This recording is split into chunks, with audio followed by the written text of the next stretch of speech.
Soto has been missing since Monday morning. In this exclusive video you see right here, when Fox 35 spoke with her mom on Tuesday night, you could see her boyfriend sitting in that Zoom interview right behind her. We've circled him on the screen there. Thanks for joining us tonight. I'm Marlisa Goldsmith. And I'm John Brown. That same man is the man who deputies walked into the Orange County Jail last night. And we have live team coverage of his arrest, plus the latest in the search for Maddie. And we're going to begin with Fox 35's Randy Hildreth. So, Randy, you've been digging into the arrest today. What did you find out? Good evening to you both. We got this warrant from the Kissimmee Police late this afternoon. Now, some of the details in this warrant too graphic to share on TV, but I can tell you, in looking through it, one of the things that stood out, investigators say the mom's boyfriend, Stefan Stearns, told investigators that he did a factory reset on his phone the same day Maddie was reported missing. Maddie, if you see this, please come home. A mother begs for answers to Fox 35 in the search for her missing daughter, 13-year-old Maddie Soto. I'm trying to hope for the best, but I'm scared for her. I want her to be okay. Days later, Orange County Sheriff's Office names the man in the back of our interview as their prime suspect in the case, Stefan Stearns, Maddie's mom's boyfriend.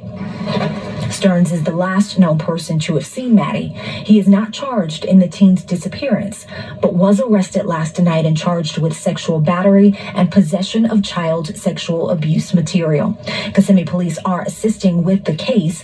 They say investigators uncovered the images on Stearns' phone, and the alleged acts happened inside the family's home in Kissimmee. In the arrest affidavit, it notes Stearns, quote, provided consent to search his phone. However, he stated he accidentally performed a factory reset on his phone on February 26, 2024. The same day, Maddie was reported missing. Stearns was expected in court today in connection to these new charges, but based upon his refusal to come to court, he's got an out-of-county warrant out of Osceola County. His bonds will remain at none. Meanwhile, still no Maddie. Whenever you have a person go missing, especially a child, timing is critical. Matt Aubin isn't connected to the search, but has helped law enforcement agencies in Florida and across the country with missing person cases. He says investigators are not only looking into the area where Maddie went missing, but also who she may have come in contact with and what happened leading up to her disappearance. When investigating something, one, old is gold. We have to go far back into their history as far as we have to in order to truly map out everyone and everything that's linked to that person.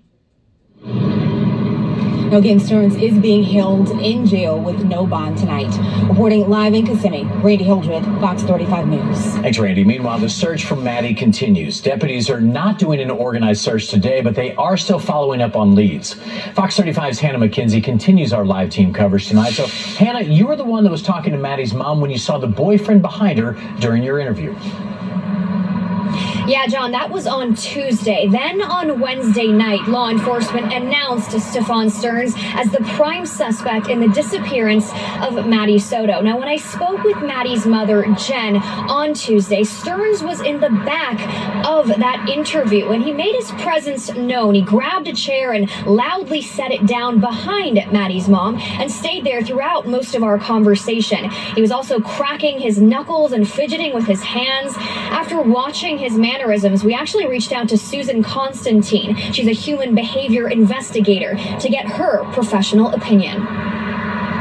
In my personal opinion, I would have said, Sheriff's Office, you need to take a really good look at this guy. He is presenting to me suspect behavior. A lot of times people, when they're trying to hide something, their body becomes very rigid and very hyper-focused. We see that a lot. You also see him, and one of these cracking his knuckles. You'll see that later on, okay? That's a way to release tension. The point is, tension is actually one of the 27 what we call points of interest that can lead to possible deception or suspect behavior. Constantine has aided law enforcement in numerous high-profile investigations across the country.